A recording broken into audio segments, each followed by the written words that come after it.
नमस्कार, lead India publishers association में आपका स्वागत है। मैं हूं doctor Taruna S Gaur. Public news सच तक ने पूछा है कि उनसे किसी पुलिस वाले ने सवाल किया कि यूट्यूब मीडिया वाला कैसे बन गया और कब बन गया। तो उन्होंने जानना चाहा है कि डिजिटल मीडिया जो यूट्यूब पर चल रहे हैं उनके लिए क्या नियम है, वो खुद को पत्रकार क्यों और कैसे कह सकते हैं। तो इस विषय पे इन्होंने जानना चाहा है। अब इसका जवाब ऐसे है कि भारत के अंदर जो रजिस्टर्ड मीडिया है वो अभी केवल और केवल प्रिंट मीडिया और इलेक्ट्रॉनिक मीडिया को माना जाता है, लेकिन डिजिटल प्लेटफॉर्म पूरी तरह से अपनी उपस्थिति एक न्यूज़ चैनल के रूप में दर्ज करा रहे हैं और वो साथ ही साथ न्यूज़ भी इस फॉर्मेट में देते हैं कि वो लगता ही नहीं कि ये रजिस्टर्ड मीडिया है या नहीं है। और सबसे अच्छी बात यह है कि वो अपने जो कोने कोने की खबर है जिसको कोई कवर नहीं कर रहा उसको वो दिखाते हैं। हमारे जो फ्रेंचाइजी हैं उनकी बहुत सारी ऐसी खबरें होती हैं जो जनहित के लिए बहुत बड़ा महत्व रखती हैं, लेकिन नेशनल मीडिया में वो कहीं नज़र नहीं आती। तो ऐसे ही डिजिटल प्लेटफॉर्म वाले जब वो कवरेज करते हैं, उन खबरों को मेन खबर बनाते हैं, तो उनको सपोर्ट करना हम अपना धर्म समझते हैं और ये हमारा। तो इसी नाते मैं आपको थोड़ा सा बताऊंगी कि आपको डिजिटल मीडिया जो है किस लिहाज से आपको अपने आप को पत्रकार कहने का हक है या फिर नहीं है।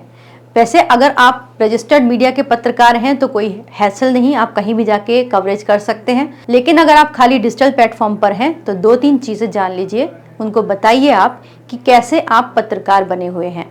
आपको बताना चाहिए कि जो आईटी रूल 2021 आया है उसके अंदर ये ताकीद किया गया है, ये बताया गया है कि जो भी डिजिटल के माध्यम से खबरों को देते हैं और एक नियमित अंतराल पर देते हैं, ठीक ऐसे ही जैसे न्यूज़ चैनल अपना काम करते हैं, तो उनको भी डिजिटल मीडिया माना जाएगा।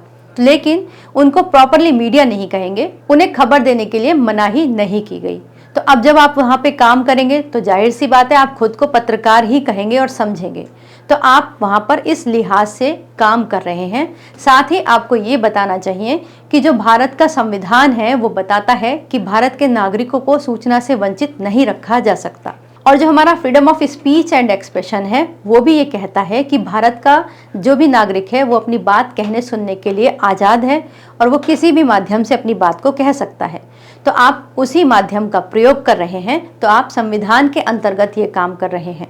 तीसरी इंपॉर्टेंट बात, आप ये बताइए, आपको करना भी चाहिए, उसको जानना भी चाहिए, वो है press council of India. Press council of India ने कुछ गाइडलाइंस जारी की हैं, जो भी पत्रकार हैं उनको उसका पालन करना पड़ता है। तो वो आपको जानना चाहिए कि वो गाइडलाइंस क्या कहती हैं और आप उनका पालन करते हैं, आप उन्हें ऐसा बता सकते हैं।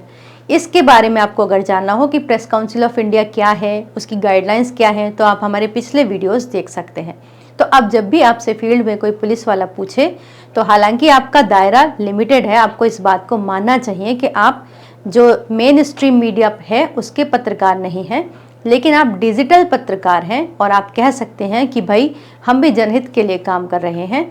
तो आप उन खबरों को देने के लिए आज़ाद हैं और आप जनहित का काम कर रहे हैं, तो आप उनको बहुत ही सरलता से और विनम्रता से जवाब दीजिए, क्योंकि यहाँ पर आपके पास में एक ड्रॉबैक तो है ही, क्योंकि आपको अभी रजिस्टर्ड मीडिया नहीं माना गया है। उम्मीद करते हैं आपके सवाल का जवाब हम दे सके होंगे। अगर आपका कोई और सवाल है तो इसे विस्तार से आप पूछ सकते हैं, हमें कमेंट बॉक्स में पूछ सकते हैं या फिर व्हाट्सएप पर भी लिख सकते हैं। अगर आपको ये वीडियो अच्छा लगा हो तो इसे लाइक कीजिएगा, शेयर कीजिएगा और सब्सक्राइब भी कीजिएगा। वीडियो देखने के लिए बहुत बहुत धन्यवाद।